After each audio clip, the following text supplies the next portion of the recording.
When people look at, I mean, when a lot of people, I have lots of conversation with people, and they seem to say have different styles. But when you're at, and I always say, look, you need to be at a mineral system stage. Look at the mineral system. If the mineral system is there, the rest is, not say easy, but you're going to be able to find things.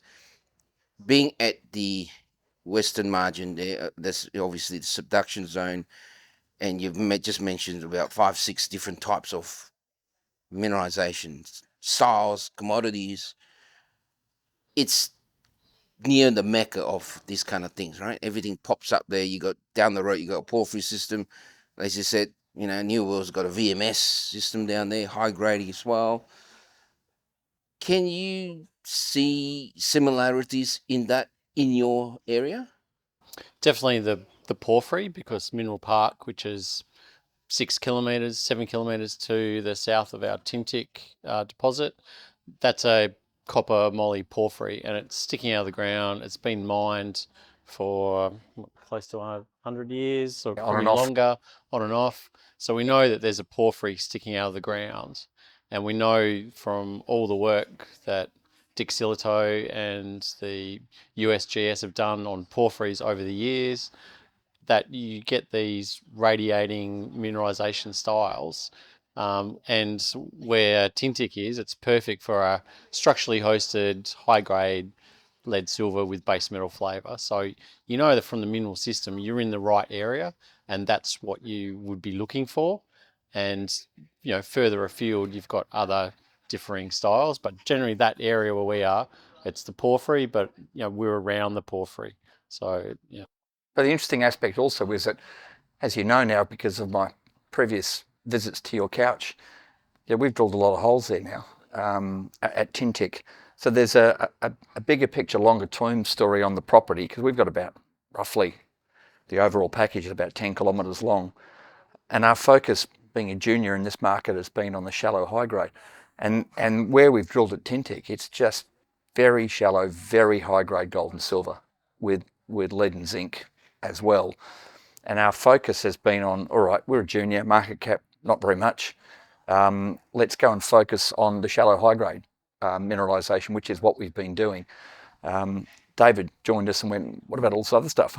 Yeah. So there's a conversation we're continually having about focusing on that which will get us into production quickly, and then the medium to longer term stuff, which could be another prize altogether. So it's trying to strike that balance, because I think I've mentioned to you before, we're not looking to build a processing plant here. We're not looking to build tailings dams here. We want to dig shallow open pits to start with. You cut way down on capital costs. The permitting process is completely different. So that's part of our model here, just fast track production, but not forgetting. And now that David's joined us as CEO and is a geologist, and there was method in our thinking there, that what else have we got here?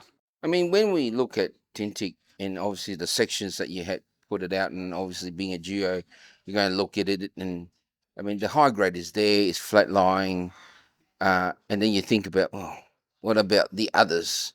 So are you, well, the move step forward now, is it chasing that gold part first while you're looking at the others? Is that the strategy?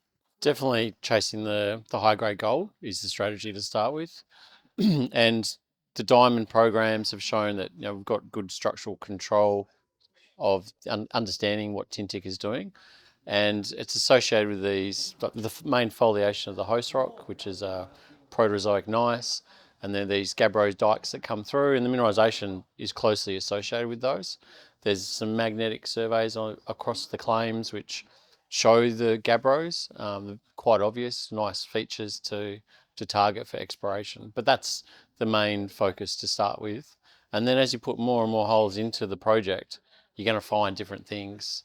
And that's where these other opportunities will start up. But there's still another dozen historical workings within the claims which are high grade gold and silver, and they haven't really been tested either. So that would be the main focus.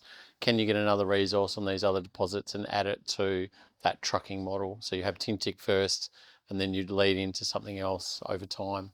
I can say we had a board meeting this morning, and we were talking about the upcoming drill program, which starts in a couple of weeks. And most of our drill holes are 50 to 100 metres deep, but I know David's got a couple of deeper ones in his back pocket, drilling some of the other targets. I think first time we spoke, I asked the question: is this the P word was very close, or the VMS word? Because you can't help but see it when you look at the map, right? You're literally 6 k's away from a porphyry and New World's down the road, and I've had New World sitting on this couch here as well, and it looks fabulous. The geology. Yeah, a good analogy is to say that gold is not iron ore or coal. It's not a continuous grade which just keeps going forever and ever. You do get higher grade zones, but then you could have a drill hole, a nice big nugget here, and you could drill right next to it and not hit it. And that's the nature of gold. So calling it spotty, as long as you've got that continuous mineralisation, you've got all the minerals there. If you're still hitting the vein, whilst you're not getting the higher grades, you know that geologically you're still in the same system and it's still there. So you have to take a lot of confidence from that, and sometimes not let the grades kind of get in the way of what is actually a good system. And that's what this area seems to be, yeah. Well, what is interesting also is that you'll have a hole that'll be 80, 100 grams a tonne, and then you look either side of it and there'll be a hole that's 10 to 30 grams a tonne. Compared to the 100, they look low, but 10 to 30 is not low. No, I asked that question because a lot of people ask me that, and I learned this when I was with Silver Lake. Being an exploration geo, you don't deal with mining, and mining, when you're stuck at half a meter at 50 grams, that's mineable, that kind of stuff. So, and it's something that people don't get. A lot of people who look at it and say, "Oh, it's only half a meter," or "It's only a meter, 1 meter at this." They don't think that 1 meter at 100 grams or 1 meter at 20 grams it's the mineable portion, right? Quite often at Daisy Milano, it's the vein's only this wide, and it's going at really good grade, and you can get in there with mechanised mining and make some good money from it. So and that's underground. Yeah, it's underground. And we're talking open pit. Yeah. No, I remember. So I was fortunate enough to be involved in their listing, which was 2008, and a lot of people say, "Oh, that's nothing in there," and etc. etc. And today they're still going, right? Yep. And they're still down at Daisy. Yep. So, and that's why I try and explain to people that it's not what you see sometimes. Those little things, they make a big difference. Yep. Make a big difference. Like when you see those 20 grammars and half a meter, it can work. Yeah. So